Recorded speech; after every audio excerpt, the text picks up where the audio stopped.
안녕하세요. 김호준입니다. 최순실에게 기밀 문건을 유출한 혐의로 기소된 정호성 전 비서관에게 징역 2년 6개월이 구형됐습니다. 정 전 비서관은 최후 진술에서 박 전 대통령처럼 비극적인 사람은 없다면서 알지도 못했던 최순실의 행동과 연계돼 지금 상황까지 오게 됐다고 토로했습니다. 정 전 비서관 개인의 소회는 그것대로 이해가는 측면이 있습니다. 자연인 박근혜, 양친을 비명에 보낸 비극적 개인사의 주인공은 맞죠. 그런데 정치인 박근혜의 역사는 비극과는 거리가 아주 멉니다. 본인의 역량이 아니라 아버지의 후광, 최순실의 배후 조정, 측근들의 철저한 보호로 만들어진 이미지만으로 결국 대통령까지 됐습니다. 정치인 박근혜는 비극은커녕 자신의 실체를 완전히 은폐하는 데 성공하는 대단한 행운을 정치 인생 내내 누린 거죠. 그 가짜 이미지가 들통나는 과정에서 국민들은 세계에서 가장 부끄러운 대통령을 선출한 국민이었다는 자괴감에 괴로워했습니다. 그렇게 비극은 정치인 박근혜가 아니라 대한민국 일반 국민이 겪은 겁니다. 자연인 박근혜의 비극적 개인사에 감정이입하고 여전히 가슴 아파하는 분들도 있습니다. 그분들의 감정과 기억은 존중돼야 하죠.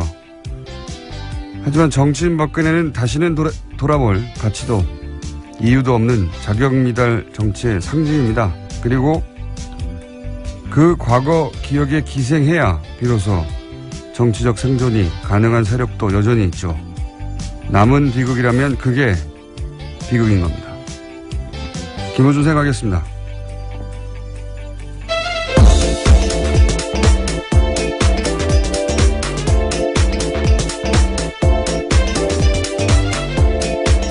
시사인의 김은지입니다. 다스 누구 겁니까? 네. 네, 굉장히 유명한 노래가 어제 한동안 화제던데요.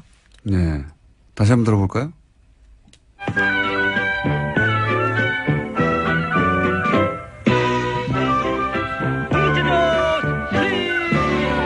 다스체조. 하나, 둘, 셋, 넷, 다섯, 여섯, 일곱, 여덟, 둘, 셋, 넷, 다섯, 다리 운동. 하나, 둘, 셋, 넷, 다섯, 일곱, 여덟, 둘, 셋, 넷, 다섯. 자, 운동. 매일 아침 다스 체조를 들으시고 예, 스트레칭을 하시는 것도 좋은 방법일 것 같습니다. 스트레칭을 하신 다음에 네. 카톡이나 게시판에 다스 누구 거냐고 열심히 물어주시고. 자, 첫 번째 뉴스는 뭡니까? 네, 어제 2012년 국정원 댓글 사건에 대한 경찰의 수사 발표, 중간 수사 발표에 대해서 말씀드린 바가 있는데요. 대선 사흘 전 밤중에 이례적으로 경찰이 국정원 댓글 사건에 혐의가 없다라고 밝힌 바 있습니다. 그리고 국정원이 바로 또 똑같은 내용의 논평과 함께 당시 야당에 대해서 국정문란, 예. 국정문란으로 고소고발하겠다고 했었죠. 예, 10분 차이로 그런 일들이 있어서 검찰이 들여다보고 있다라는 건데요. 뿐만 아니라 새누리당에 대해서도 들여다보고 있다라는 기사가 나왔습니다. 박근혜 후보 같은 경우에는요, 당시에 국정원 댓글 공작 의혹에 대해서 증거 없다라면서 토론회 때 반박한 바가 있는데, 그날 박근혜 후보뿐만이 아니라 새누리당 김무성 선대위 총괄본부장도 수사 발표가 나온다라고 알렸었고요. 또 박성계 대변인도 오늘 중으로 수사 결과 나온다 이렇게 알렸었는데, 그와 관련해서 어떻게 정보를 알았냐를 알아본다는 거죠. 뭐 다 짠 거죠. 새누리당 입장에서는 당시 국정원 댓글 공작이 없었다고 해야 하는 상황이었고 대선 3일 전이었기 때문에. 그래서 사실은 김무성 당시 총괄본부장은 낮부터 그런 얘기를 했어요. 낮부터. 예. 댓글 발견되지 않았다. 새누리당이 국정원에 지시하고 국정원이 경찰에 지시한 언제 발표하자. 언제 발표하느냐? 토론회 끝나고. 근데 그 마지막 토론회 때 박근혜 당시 후보도 알고 있었던 거죠. 예, 수사를. 알고 있을 수밖에 없는 게 그렇게 하라고 지시했으니까요. 예. 그래서 토론회 때는 댓글이 발견되지 않았고 그렇게 국정원 댓글 공작이 사실이 아니면 책임져야 하고. 네, 그런 식으로 계속 몰아붙였습니다. 네. 문재인 후보를요. 그리고 나서 토론회 끝나자마자 경찰이 댓글이 없다고 발표를 하고 국정원도 바로 발표를 하고 다 짜고 판을 짜놓고 했던 거죠. 자신이 원하는 대로 수사 결과를 만들어냈고 토론회는 그걸 토대로 상대 후보를 몰아붙였고 그리고 나서 경찰이 발표하고 국정원은 고소고발한다고 하고. 네, 그 당시 통화 내용만 보더라도요. 국정원 그리고 경찰청 서울경찰청 쪽이고요. 또 새누리당, 청와대까지 모든 관계자들이 계속해서 통화한 내용도 있다고 합니다. 당시 그러니까 선거를 사실은 국정원뿐만 아니라 모든 기관들을 동원해서 짜고 친 거죠. 뭐. 토론회까지도. 이 이야기는 사실 5년 전 대선 당시에도 나오긴 나왔어요. 어떻게 다 알고 있었냐 미리. 그리고 어떻게 이렇게 토론회 끝나자마자 한밤중에 경찰이 수사 결과를 밤 11시 발표를 하냐, 중간에 그것도. 네, 심지어 일요일 밤이었습니다. 정말 이례적인 일이었는데요. 이례적인 게 아니고, 지금 말도 안 되는, 그냥 이례적이라는 표현도 부족해요. 말도 안 되는 일이 벌어졌고. 왜냐면 선거가 3일 후니까요. 급하니까. 경찰이 급할 게 뭐 있습니까? 발표하고 국정원도 고소고발한다고 하고, 이걸 다 짜고 한 거 아니냐. 아니냐가 아니라 짜고 했겠죠. 그걸 이제야 수사한다는 겁니다. 5년 전에는 그냥 넘어갔고. 자, 다음 뉴스는요? 네, 또 관련된 소식이 있는데요. 검찰 고위 간부가 박근혜 정부 국가정보원에서 댓글 공작을 은폐하는 TF에 포함됐다라는 한국일보 보도도 있습니다. 검찰이 관련 사실을 확인해서 소환 조사하겠다라는 건데요. 장호준 부산지검장입니다.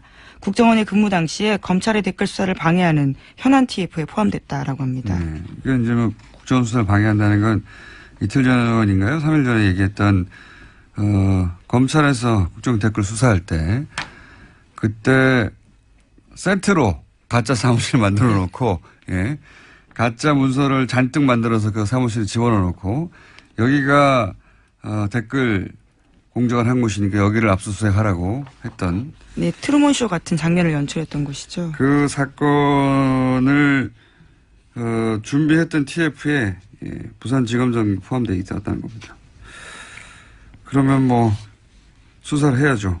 지금 현직이니까요. 자, 댓글 관련해서 계속해서 새로운 뉴스가 나오네요. 다음은요. 네, 또 이명박 정부의 청와대가 사이버 컨트롤 타워를 두고 댓글 공작을 진두지휘했던 정황이 담긴 문건을 경향신문이 오늘 아침에 보도했습니다. 더불어민주당 이철희 의원실에서 입수한 자료인데요. 2008년 유관기관 보고 문건이라는 제목의 내용입니다. 여기를 보면 사이버 컨트롤 타워가 청와대 홍보기획관실과 위기정보 상황팀 두 축으로 편제되어 있는데 특히 국민소통비서관실의 역할에 대해서는 문건에는 국정 관련 인터넷 공간 통제를 위한 컨트롤 타워다라고 쓰여 있습니다.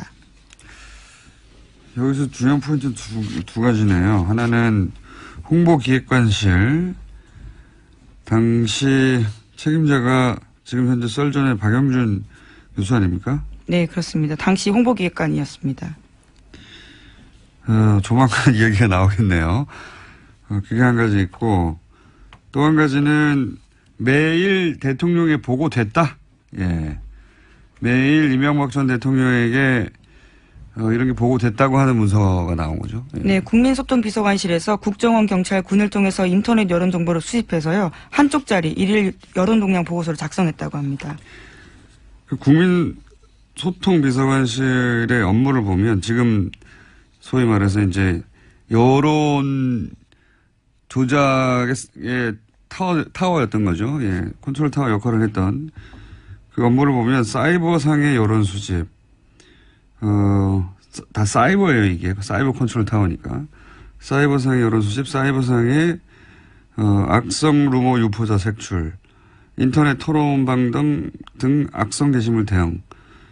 이걸 사이버상에서 하려면요, 모든 게시판을 다 들여다봐야 돼요, 주요한. 그리고 기본적으로 이렇게 유포 색출을 하려면요, 카톡도 봐야 돼요.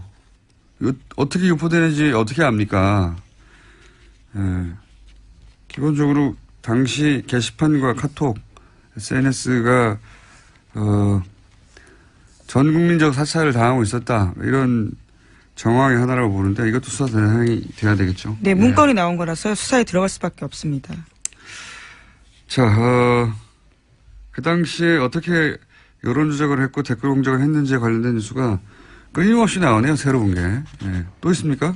네, 또 오늘 아침 한겨레 신문 같은 경우에는 해킹 관련된 소식을 보도했는데요. 이명박 정부 시절에 국정원이 미시 USA라는 사이트를 해킹하려는 계획을 세웠다라는 겁니다. 관련된 해킹 계획 문건이 나온 건데요. 미스 USA 같은 경우에는 미주 최대 여성 온라인 커뮤니티입니다. 뿐만 아니라 박근혜 정부에서도요. 해당 사이트가 2차례 해킹 공격을 받은 적이 있는데 이것도 국정원이 관련돼 있을 가능성을 보고 국가정보원 적폐청산 TF가 조사를 진행하고 있습니다. 여기는 이제 해외 미주뿐만이 아니라 해외 교민들 온라인 커뮤니티 중에서 최대 커뮤니티로 저는 알고 있는데 이게 윤창중 전 청와대 대변인 성추행 관련해서 여기서 먼저 나왔어요. 예, 네. 단독한 곳이죠, 여기가요.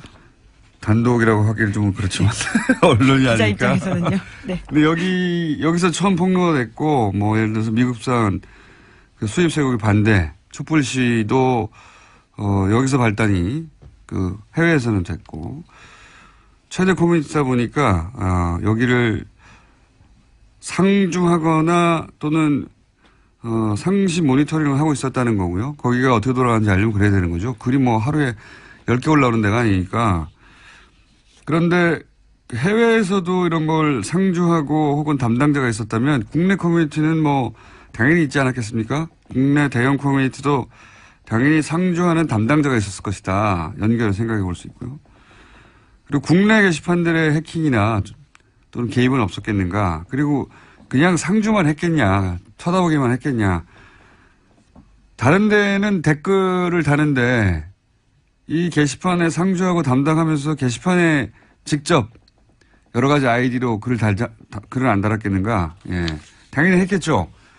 그러니까 이제 본인들이 잘 가는 대형 커뮤니티에는 항상 상주하고 모니터링하고 개입하고 심지어는 필요하다면 해킹도 해서 필요한 일을 하는 그런 국정원 담당자가 있었다라고 강력하게 추정하는 바입니다. 예. 해외에 있는 사이트도 이렇게 하는데요. 본인들이 잘 가는 그런 게시판들에 눈에 잘 띄는 아이디나 혹은 뭐 아이디가 계속 변해가면서 여러 가지 활동하는 분들 주목해서 보시기 바랍니다. 예. 담당자일 수도 있습니다. 자, 다음 뉴스는요. 네, 또 박근혜 정부 당시 국정원에서는요, 북한 관련 정보도 조작해서 청와대에 보고했다고 합니다. 예를 들어서 2013년도에 북한 김정은의 고모부인 장성택이 숙청된 바가 있는데요. 청와대에다가 국정원은 이렇게 보고했습니다. 관련해서 오히려 북한의 체제가 안정되지 않을 거다라고 했는데요. 실제로는 사실과 다른 정보였다라고 합니다.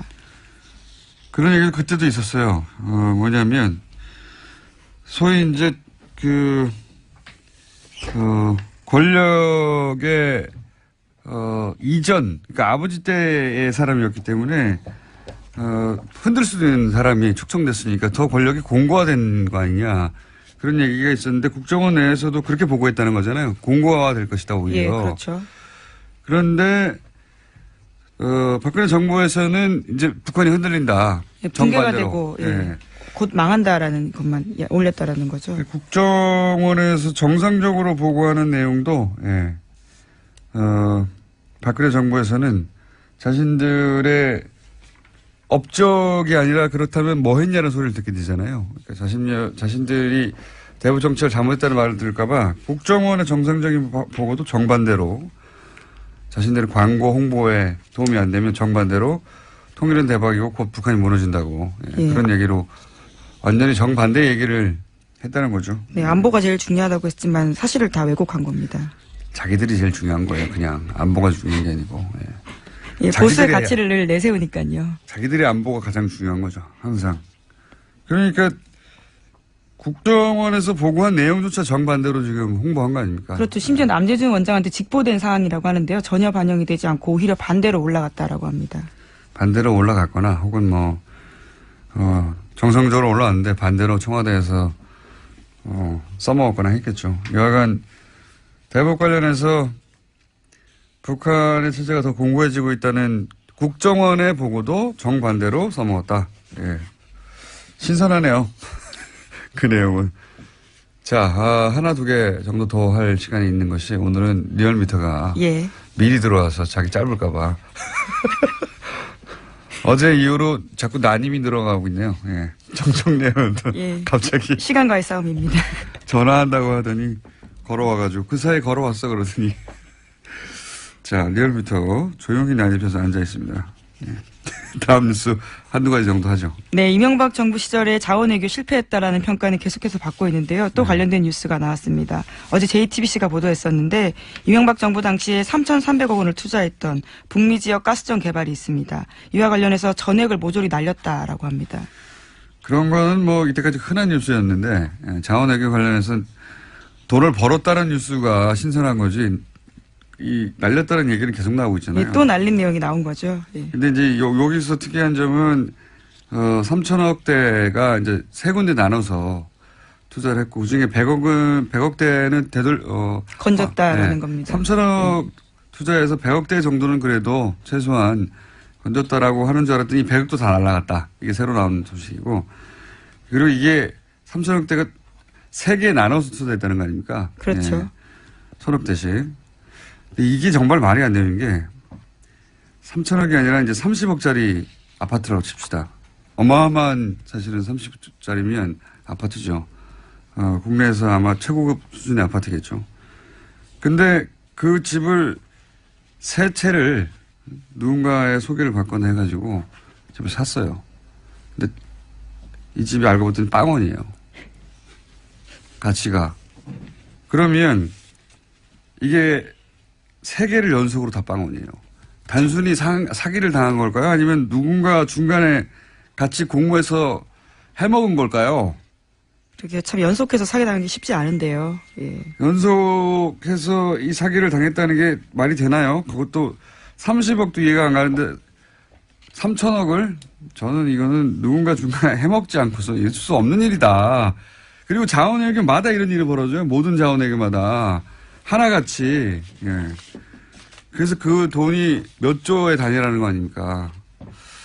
이건 누군가 사기를 쳐서 당한 게 아니라 투자에 실패한 게 아니라 아파트 30억짜리 3개 연속으로 사는데 빵원 되면 그게 투자에 실패한 겁니까?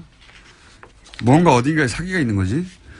근데 3천억, 30억도 그런데 3천억이 그렇게 그냥 투자 실패라고 넘어간다는 게 말이 되나요? 저는 이건 거대한 사기극이라고 봅니다. 거대한. 이번 정부에서 밝혀줘야 할 텐데요. 오래 지나갔는데. 하나 정도 더 할까요? 리얼미터에서 눈빛이 좀 초롱초롱한데. 네, 하나만 짧게 전해드리면요. 검찰이 무소속 이정현 의원을 최근에 피의자로 불러서 조사했다고 합니다. 이 의원은 박근혜 정부 시절에 홍보수석이었었는데요. 세월호 참사 당시에 KBS 보도에 압력을 행사한 혐의를 받고 있습니다. 그렇죠. 예, 전화해가지고, 예. 2번 전화한 녹취록이 나와버렸죠. 네, 예. 굉장히 리얼한 내용이 담겨 있습니다. 예. 들어보시면요. 그거 말고 딴 걸로 내라 그러든지 뭐 말들이 많죠. 왜 이러냐고 뭐 다그치고. 자, 오늘 여기까지 하겠습니다.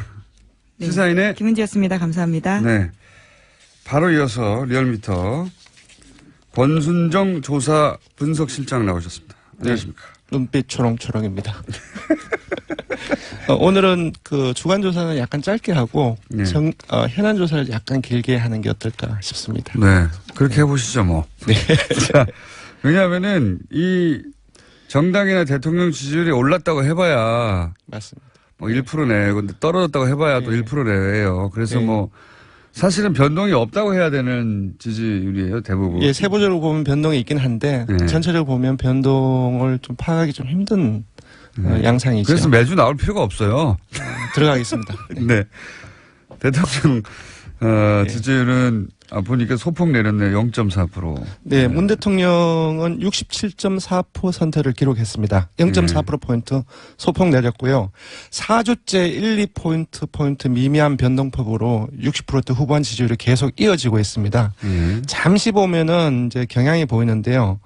보수층에서 3주 연속 떨어지고 있습니다. 1.7, 2.8, 4.8%포인트.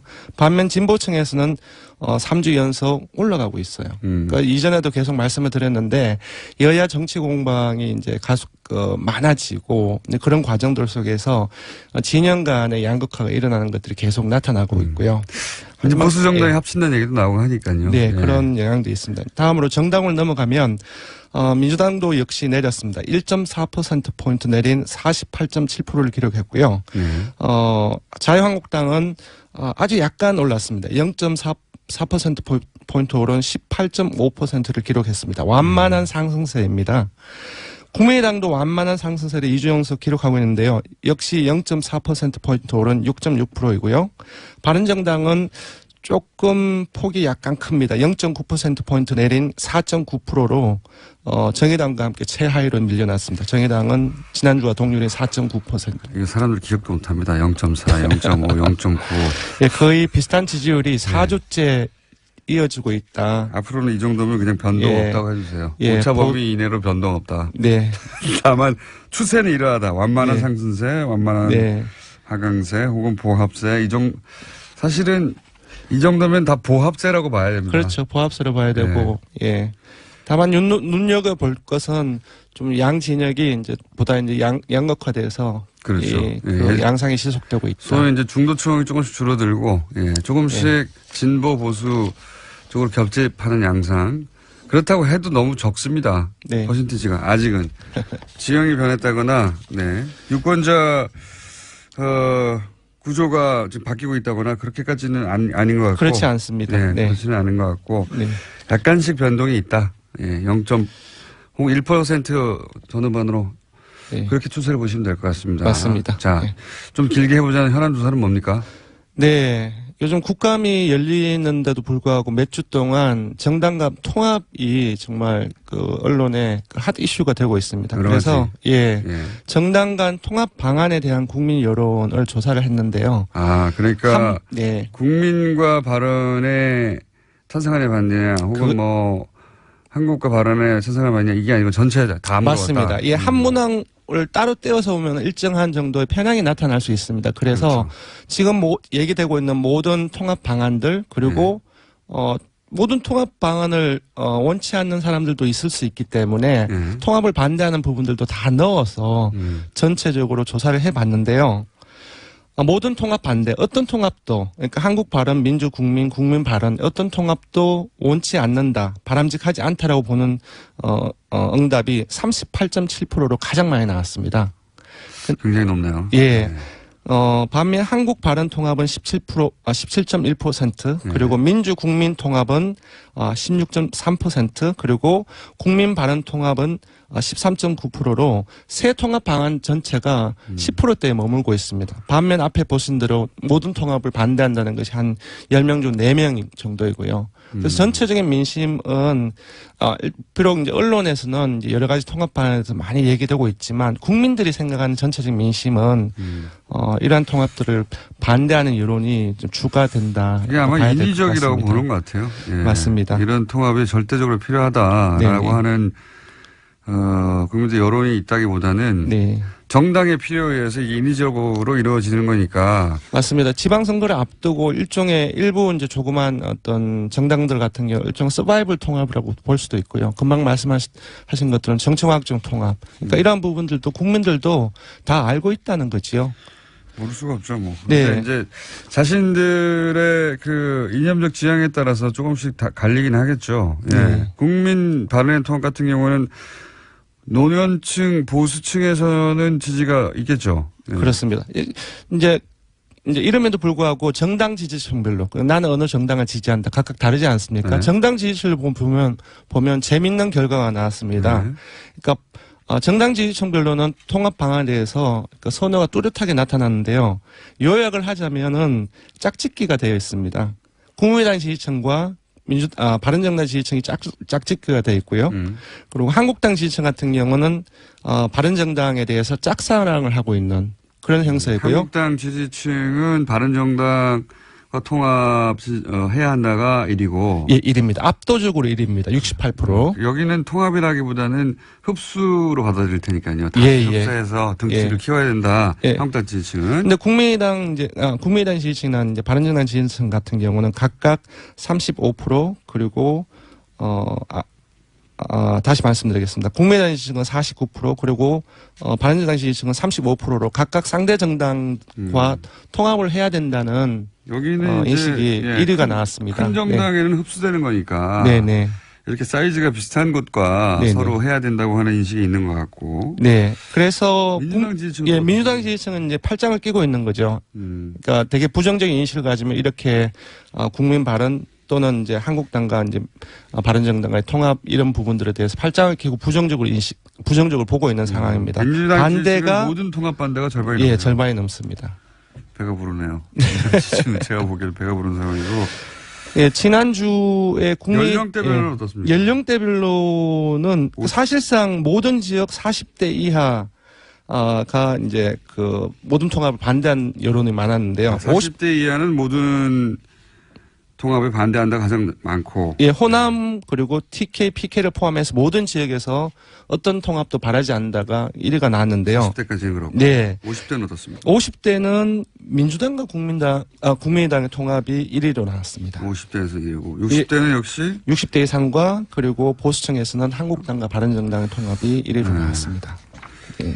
충분히 예측 가능한 정도의 결과이긴 한데 네. 모든 통합의 반대가 이렇게 높을 줄은 몰랐습니다. 네, 그리고 무당층을 잘 봐야 됩니다. 지난주에 국민의당 정책연구소가 이제 여론조사 결과를 발표를 하면서 통합 시너지를 얘기를 하지 않았습니까? 그러니까 통합 시너지라는 것은 사실상 기존에 지지하고 있는 정당 지지층들을 끌어오기는 조금 힘들다고 봤을 때 무당층에 일단은 타깃이 될 수 있습니다.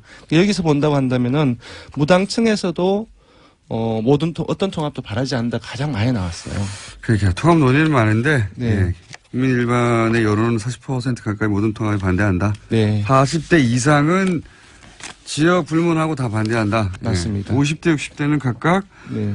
50대는 민주당과 국민의당. 그리고 네. 60대는 자유한국당과 바른정당의 통합을 예.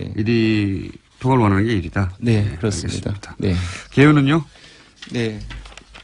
이번 주정조사는 TBS 의뢰로 전국 19세 이상 성인을 대상으로 이번 주 월요일부터 수요일까지 무선 80%, 유선 20%, 전화면접, 자동응답 혼영 방식으로 실시했습니다. 최종 응답자는 1,512명이었고요. 표본 오차는 95% 신뢰 수준은 플러스 마이너스 2.5%포인트, 응답률은 5.8%입니다. 정당 간 통합 현안 조사는 TBS 뉴스공장 의뢰로 어제와 화요일과 수요일 이틀 동안 주중조사 동일한 조사 방법으로 실시했고 최종 응답자는 1,001명입니다. 표본 오차는 플러스 마이너스 3.1%포인트입니다. 네, 미스터 권순정. 죄송합니다. 권순정 조사분석 실장이었습니다. 감사합니다. 고맙습니다.